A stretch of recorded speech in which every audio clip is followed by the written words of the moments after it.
कहेंगे आप, आज आपने शिवसेना ज्वाइन किया है, क्या कहना है? देखिए, मैं यही कहना चाहूँगी कि पहले तो जिस तरह से पिछले 10 महीनों में, 11 महीनों में, अभी पूरा एक बरस हो गया है, बहुत ही कठिन समय में महाराष्ट्र के लिए बहुत कठिन समय रहा, क्योंकि आप भूल नहीं सकते कि मुंबई महाराष्ट्र में है, जो देश का एक आर्थिक, जिसको कहते हैं कैपिटल है, और ऐसी जगह है कि जहाँ पर दुनिया भर से और देश भर से लोग आते जाते रहते हैं।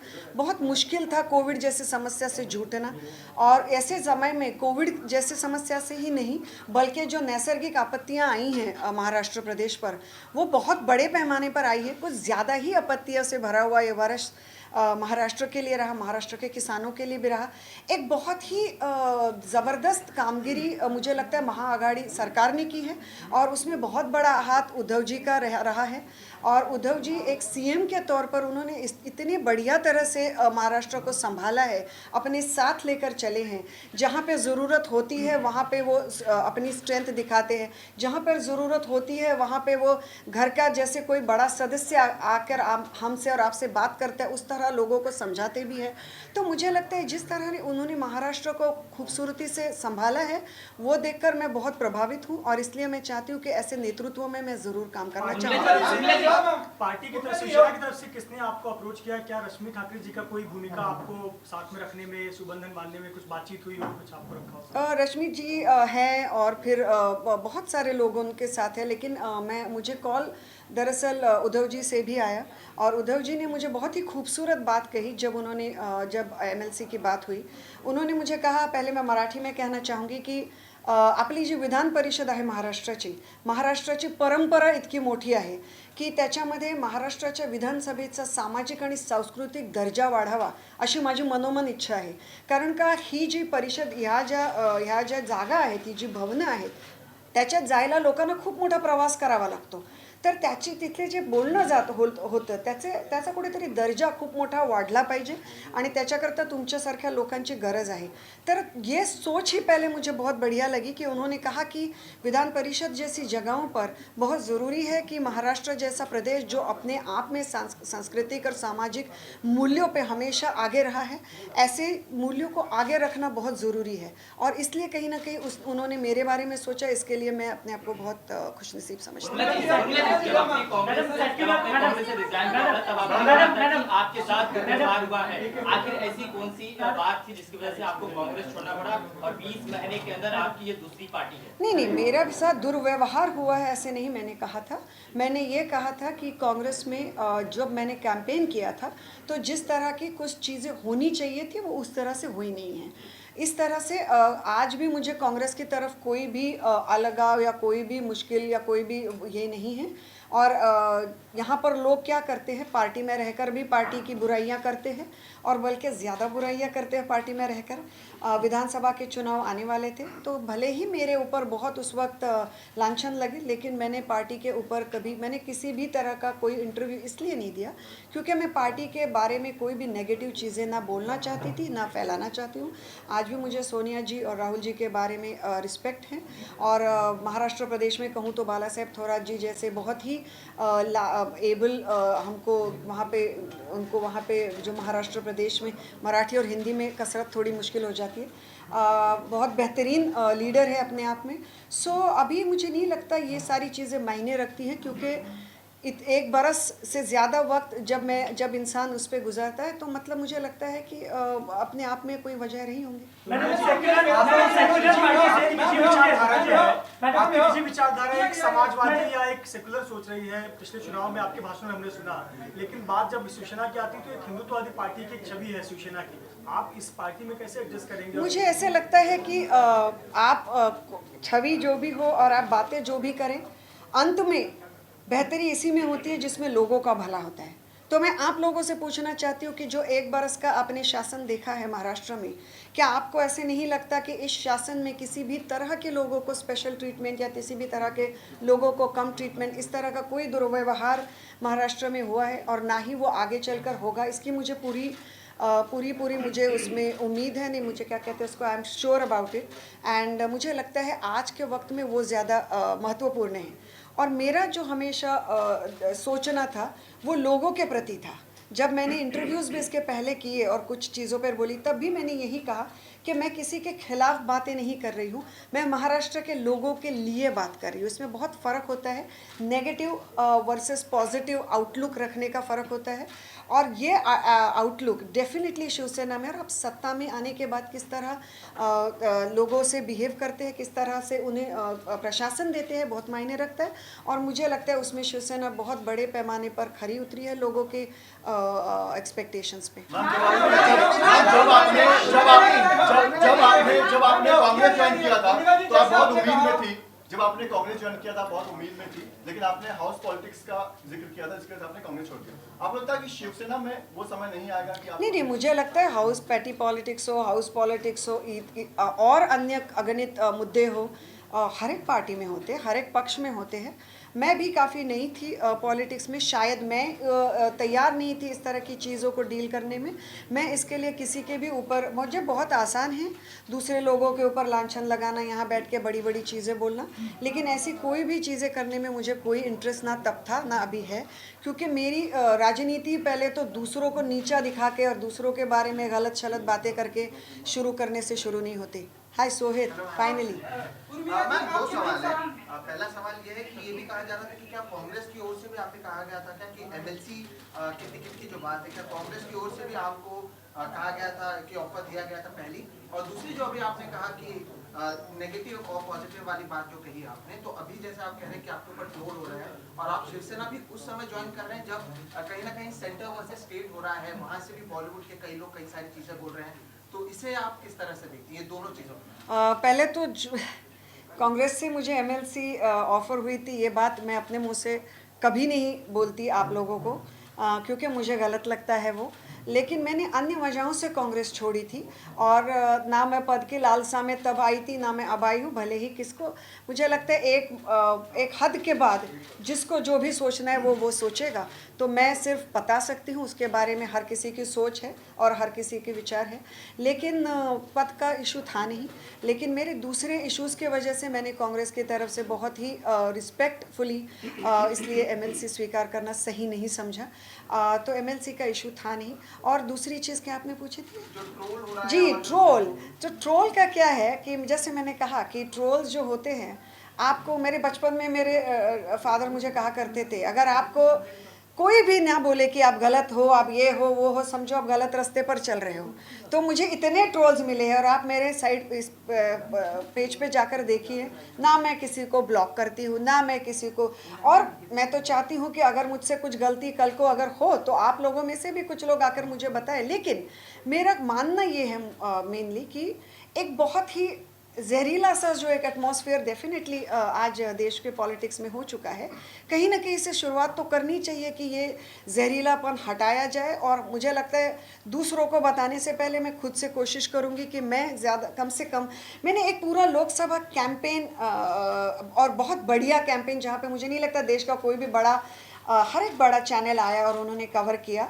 और खुशी है मुझे इस बात की कि इस सारे चैनल कैंपेन के दौरान मैंने एक भी व्यक्ति पर कोई भी व्यक्तिगत टिप्पणी नहीं की, किसी पर भी कोई भी आलोचना और गलत चीज़ों के बारे में नहीं बोला। तो मैं यही चाहती हूँ। माहौल जहरीला हो गया है, और खुद आप हिंदी फिल्म इंडस्ट्री से आती हैं और आपने ये भी जिक्र किया कि आप बच्चियों के लिए, महिलाओं के लिए कुछ करना चाहती हैं। इन महीनों में वो सुशांत सिंह राजपूत, जिस तरह उनकी आत्महत्या हुई, और उसके बाद जो माहौल इंडस्ट्री में बना, और ड्रग्स को लेकर जो अभी फिलहाल चल रहा है, गिरफ्तारियां हो रही हैं, आप बॉलीवुड इमेज जिस तरह से बनी है इस पूरे माहौल में, इस पूरे दौर में, इस पूरे पीरियड में, उसके लिए क्या कार्रवाई करना चाहिए और क्या आपकी तैयारी रहेगी, because you belong to the industry में? I think first of all definitely Bollywood people also need to do something for themselves. उनको भी ज़रूरत है कि वो अपने आप के लिए खड़े हो जाएं, और उसके बाद हमारे जैसे लोग उनकी मदद भी कर सकते हैं। जो भी मैंने आज तक बॉलीवुड के लिए मैं खड़ी रही हूँ और हमेशा आगे भी रहूँगी। मुझे पहले भी पूछा गया था कि ये लोग क्यों नहीं बात करते, क्योंकि उनकी वो बहुत वल्नरेबल पोजीशन में होते हैं।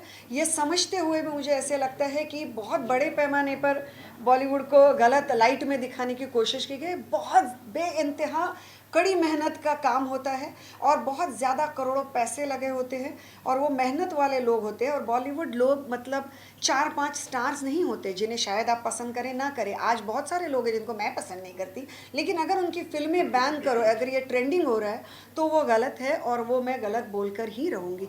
तो अपने अपने नज़रिए का और समझ का ये विचार है।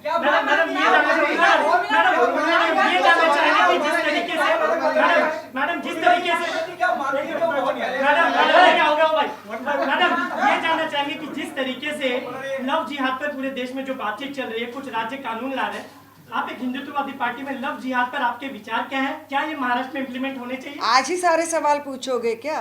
कुछ तो आगे के लिए रखो। Ma'am, on the same question, Yogi Adityanath is coming and he'll be meeting Bollywood personalities. And Bollywood is a place for interfaith marriages. Yours is one of the examples.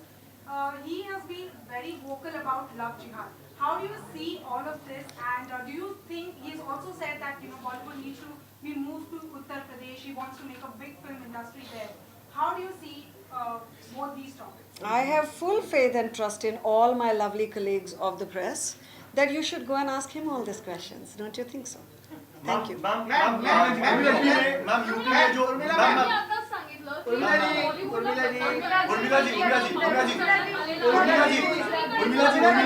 UP में एक लास्ट लेती हूँ। कसं आहे की बॉलिवूडला बदनाम करण्यासाठीचा सध्या जे आहे कारस्थान या ठिकाणी करण्यात आल्याचं तुमचं म्हणणं आहे। दुसरीकडे योगी आदित्यनाथ बॉलिवूड नॉर्थ साईडला हलवण्यासंदर्भात बोलतात। एकूणच काय म्हणणं आहे, कारण ज्या बॉलिवूडला बदनाम जे करण्यात आलेलं आहे आणि नाही, मी तेच म्हणते की मला असं वाटतं हे सर्व प्रश्न लोकशाहीचा चौथा स्तंभ आणि जनरली माझ्या मते सगळा समाज आणि सगळा देश चालवणारा जो आपला मीडिया आहे त्यांनी रिस्पेक्टेड CMना विचारायला पाहिजे ते प्रश्न आणि त्यांनी खरं तर त्यांच्या चॅनलवरती हे प्रश्न उपस्थित केले पाहिजेत आणि लोकांना विचारलं पाहिजे। आणि मला पूर्ण विश्वास आहे महाराष्ट्राच्या जनतेमध्ये की ते सगळं बघतायत, कारण महाराष्ट्राची जनता ही अक्कल गहाण ठेवून ठेवणाऱ्या लोकातली नाही आहे। त्यांना माहिती आहे काय असतं पॉलिटिक्स आणि त्यामुळे मला असं वाटतं तेच सगळे उत्तरं देतील आणि त्याच्या व्यतिरिक्त काम मला वाटतं तुमच्या खांद्यांवरती आहे की त्यांना हे प्रश्न जरूर विचारा। दो सवाल है। पहला सवाल ये है, मैं आपको पहले क्लियर करूं, मैं कंगना रनौत का फैन नहीं हूं। जिस तरह से कंगना रनौत ने पूरा ट्रोल किया, शिवसेना को काफी कुछ कहा, सोशल मीडिया पे कुछ कहा, आप उनके बारे में क्या कहना चाहेंगे? फिर मैं दूसरा सवाल पूछूंगा। मैं उनके बारे में कुछ नहीं कहना चाहती। आगे किसानों के आंदोलन है कि जब मैम आप कैंपेन कर रही थी तो बीजेपी शिवसेना एक साथ थी, लोगों ने उन्हें एक पार्टी मानकर वोट दिया। अभी सिनेरियो पूरा चेंज है, अभी 3 पार्टियां हैं। तो बीजेपी के साथ शिवसेना अच्छी थी कि अभी के साथ जो शिवसेना काम करती है वो अच्छी है? आप किसके साथ रहना चाहेंगे? देखिए, मैं मुंबई की, मैंने जैसे कैंपेन में भी रखा था मुंबईची मुलगी, मैं बम्बई में पली बड़ी हूँ, तो मेरे लिए तो हमेशा ही शिवसेना अच्छी थी क्योंकि बाला साहब ठाकरे जी का जो हर एक मराठी मानुस के मन में स्थान है उसे आप हिला नहीं सकते। आज भी जब मैंने शिवसेना में प्रवेश किया तो मेरे अंदर से बात निकली और मैंने जाके उनके फ़ोटो के सामने नमन किया। इसकी वजह ये है कि एक ऐसा व्यक्तित्व जो वहाँ बैठकर पूरा महाराष्ट्र, जब वो चले गए तब महाराष्ट्र में 2-3 दिन पर एक तरह की बहुत उदासी, बहुत कम लोग ज़िंदगी में ये स्थान पा सकते हैं। लेकिन मुझे ऐसे लगता है कि इन सारी चीज़ों से बात ना करते हुए मैं ये बात ज़रूर करना चाहूँगी कि जिस तरह का शासन 1 बरस में शिवसेना ने किया है वो बेहतरीन है और मुझे लगता है इसी तरह उनका आगे बढ़ने का और महाराष्ट्र को आगे लेकर जाने का जो प्रयास है उनमें साथ रहना चाहिए। पहले आप एक सेक्युलर पार्टी से थी, अब आप एक सेक्युलर हिंदुत्व पार्टी से हैं। आपकी विचारधारा क्या है? आप सेक्युलर हैं या कट्टर हिंदुत्व? देखिए सेक्युलर कट्टर हिंदुत्व एक जगह के बाद सिर्फ वर्ड्स बन के रह जाते हैं, क्योंकि सेक्युलर होने का मतलब ये नहीं होता कि अपने ही धर्म से नफरत करना या दूसरों के धर्म से नफरत करना ना। हिंदुत्व का मतलब ये होता है कि सिर्फ अपने ही धर्म को आगे लेके, हिंदू धर्म में ही ये कहा गया है कि जो सबसे ज़्यादा सहिष्णु और सर्वसमावेशक जिसे कहते हैं ऐसा धर्म मेरा धर्म है, हिंदू धर्म है, ये सही है, ये सच्चाई है। अगर मैं आज कहती हूँ वसुधैव कुटुंबकम, तो ये कल्पना मैंने क्रिएट की हुई नहीं है। ये जब से हिंदू धर्म है, जब से यहाँ ये जो भारत देश है, इसमें सिर्फ धर्म नहीं, इसमें बहुत बड़ा आध्यात्मिक एक हमारा बैकग्राउंड रह चुका है। तो हम वहाँ सब से आए हुए हैं। सो ये सारी चीज़ें हमेशा से थी और है, और ये सारी चीज़ें मैंने मेरे लोकसभा के चुनाव के दौरान भी कही थी। लेकिन उस वक्त भी बड़े ही होशियारी से मेरे ही शब्दों को मोड़ तोड़ कर गलत तरीके से पेश किया गया, तो वो भी एक उनका दाव था, आज भी एक उनका दाव होगा। लेकिन मैं ये ज़रूर कहना चाहूँगी, when it comes to serving people and helping them, there is, उस वक्त भी मुझे पूछा जाता था कि आप मुंबई के हो तो पहले मुंबई कर, या पहले ये नहीं होता। लोग होते हैं, और वो पहले सबसे पहले भारतीय होते हैं, और भारतीय लोगों को, और महाराष्ट्र में महाराष्ट्र के रहने वाले महाराष्ट्र के लोगों को मदद करना महाराष्ट्र शासन का पहला धर्म रहेगा। नोएडा में जो प्रपोज फिल्म सिटी बन रहा है, उसको लेकर कहा जा रहा है कि बॉलीवुड को शिफ्ट करने की साजिश है, तो उस पर आपको क्या लगता है, क्या बॉलीवुड शिफ्ट हो सकता है? मैडम एक सवाल इससे कनेक्टेड है कि अक्षय कुमार आज मिलने वाले हैं, योगी से क्या कहना है? किसानों का आंदोलन चल रहा है। अक्षय कुमार मिलने वाले, I am sure Akshay Kumar ji के घर में उनको खाना बहुत बेहतरीन मिलेगा। मैं क्या कहूँ, आप ये अक्षय जी से पूछे कि उनका कैसे रहा। एक मिनट। और दूसरी चीज़, ये बॉलीवुड शिफ्ट वगैरह करने का तो भैया अभी क्या है कि ये चीज़ें आपने उनको पूछनी चाहिए, जो अगर कल को उनकी फिल्में ले जाकर वहाँ पर, बॉलीवुड मतलब क्या है, एक वर्ड है, लेकिन अपने आप में एक ऐसी इंडस्ट्री है कि जो मुंबई से अपने खून से, अपने नर्व से एक बेहतरीन नाते से जुड़ चुकी है। तो मुझे नहीं लगता हिंदी फिल्म इंडस्ट्री और मुंबई सिटी, ये दोनों चीज़ें अलग होने की संभावना है। बाकी चीज़ें तो होती रहेंगी। बाकी मुझे पूरी उम्मीद है कि यूपी का भी फिल्म सिटी बहुत बढ़िया बनेगी, और मेरी उसके लिए बहुत सारी शुभकामनाएं हैं। दिल्ली के दस्तक पर है किसान की बात नहीं मानी जा रही है, ऐसा बात कहा जा रहा है। आप अभी राजनीतिक एक दल की सदस्य हैं, किस तरह से देखती हैं? बहुत दुखद है कि किसानों को जिस तरह से वो स्ट्रगल कर रहे हैं। मैं इन बिल्स के बारे में सिर्फ कुछ हद तक जानती हूँ। मैं हर एक चीज़ दुनिया में जानती हूँ, ऐसा दावा मैंने अभी नहीं किया, ना मैं आगे करूँगी। लेकिन जितना मैं समझ चुकी हूँ, मुझे ऐसा लगता है डेफिनेटली कहीं ना कहीं उनसे बात करने की कोशिश करनी चाहिए। लेकिन इस विषय में मैं आज ज़्यादा बात करना सही नहीं समझती। मैम एक साधारण सा सवाल है, झाले ना प्रश्न? एक साधारण सा सवाल है, आप शिवसेना के हिंदुत्व में और भाजपा के हिंदुत्व में क्या फर्क है? देखिए, हिंदुत्व एक, जैसे मैंने पहले कहा, मन की गहराइयों से सबसे महत्वपूर्ण और सबसे गहरा, आस्था भरा और श्रद्धा भरा विषय है। सो वो एक प्रेस कॉन्फ्रेंस में सिर्फ बातें बनाने के लिए और चौराहे पे खड़े होकर चिल्लाने के लिए बताने वाली बातें नहीं हैं। तो हिंदुत्व जो है वो इसके ऊपर एक, क्या कहते हैं उसको इस तरह से बातें करना मुझे सही नहीं लगता। मुझे लगता है हर किसी ने अपना धर्म अपने दिल, दिमाग और अपने सोल के साथ कनेक्ट करके अपनी ज़िंदगी में उसे निभाना चाहिए। आप जिस पार्टी में थी पहले, वहाँ पर अनबन हुई या फिर महिलाओं का सम्मान नहीं किया गया, इसलिए आप उस पार्टी को छोड़कर शिवसेना आ गई है। यहाँ पर लगातार देख रहे हैं महिलाओं की मौजूदगी ज़्यादा है। किशोरी पेडनेकर, प्रियंका चतुर्वेदी, रश्मि ठाकरे, आज सब कुछ मौजूद थी। महिलाओं को सम्मान दिया जाता है, लेकिन इसी पार्टी के एक सांसद आपसी भले ही कुछ भी लड़ाई हो, महिला के लिए अपशब्द शब्द का इस्तेमाल करते हैं। तो ऐसे में आप उस महिला के मुझे साथ, पता नहीं आपको किसकी बात करें। नंबर 1, नंबर 2, एक मिनट, नंबर 2, मैंने कभी नहीं ये कहा कि मेरे महिला के साथ गैर व्यवहार हुआ है। मैं उन महिलाओं में से हूँ नहीं जिनके साथ गैर व्यवहार किया जा सकता है। नहीं, मेरा सवाल तो मैंने कभी भी ये बोला नहीं कि मेरे साथ महिला के नाते गैर व्यवहार हुआ है। तो मैंने ये कांग्रेस के बारे में कतई नहीं कहा था। लेकिन इस वक्त आप महिलाओं का मुद्दा लेकर आगे चल रहे हैं। तो आप किसकी बात कर रहे हैं मुझे नहीं पता। संजय राउत जी की बात कर रही हूँ मैं, और for your kind information, I am not Kangana fan. लेकिन एक सांसद होने के नाते जिस तरह के शब्दों का वो प्रयोग करते हैं, क्या आपको लगता है प्रयोग मतलब आप कौन से शब्दों की बात कर रहे हैं? जी, तो क्या आपको लगता है कि एक तरफ पार्टी महिलाओं के सम्मान की बात करती है, दूसरी तरफ उसी पार्टी के सांसद जो हैं एक महिला के लिए इस तरह का तो शब्द हो गई ना अभी वो बात, उसके ऊपर सारी चीज़ें, सारा बवाल हो गया। वो सांसद है, ये पद्मश्री है, उनकी भी भाषा अपनी भाषा है, इनकी भाषा अपनी भाषा है। तो भैया मुझे दूसरों की भाषाओं पे क्यों पूछ रहे हो, मैं अपनी भाषा पे बात करूँगी। उर्मिलाजी, आतापर्यंत मातोश्रीवर अनेक पक्षप्रवेश झाले, यामध्ये अनेक महिलांचा पक्षप्रवेश देखील झाला, परंतु पहिल्यांदाच असं घडलं की मुख्यमंत्री उद्धव ठाकरे यांच्या पत्नी रश्मी ठाकरे तुमच्यासाठी खास पक्षप्रवेशासाठी असं का? हां, आणि शिवभक्त हे त्यांच्या हस्ते बांधलं, एक वेगळी जी जी आहे ती खास तुम्हाला मिळाली. असं काही नाही आहे, असं अजिबात नाही आहे. मला असं वाटतं ना की तुम्हाचं सगळ्यांचे परत एकदा मनपूर्वक आभार की आज आलात. पण मी काही कुठली राजकीय नेता नाही आहे. हो, अजूनही मी अत्यंत साध्यासुध्या मराठमोळ्या घरातली एक मुलगी आहे, बाई आहे, व्यक्ती आहे, व्हॉटेवर. तर त्यामुळे मला कुठेतरी हे सगळं क्षेत्र अजूनही खूप नवं आहे आणि ते मी पदोपदी मान्य करते. आणि त्यामुळे मला असं वाटतं कुठेतरी जर ते आल्या असतील तर कदाचित थोडाफार मला एक आत्मविश्वास माझा वाढावा ह्याच्याकरता आल्या असतील. आणि त्याच्या व्यतिरिक्त मला त्याच्यात काही वाटत नाही. आणि परत एकदा सांगू इच्छिते, ह्यामध्ये मी खूप नवी आहे. आज तुम्ही इथे एवढ्या मोठ्या संख्येने आलात त्याच्याकरता धन्यवाद. पण मी नवी आहे ते, आणि मला खूप मोठा रस्ता घ्यायचा आहे, तेवढंच. Thank you so much.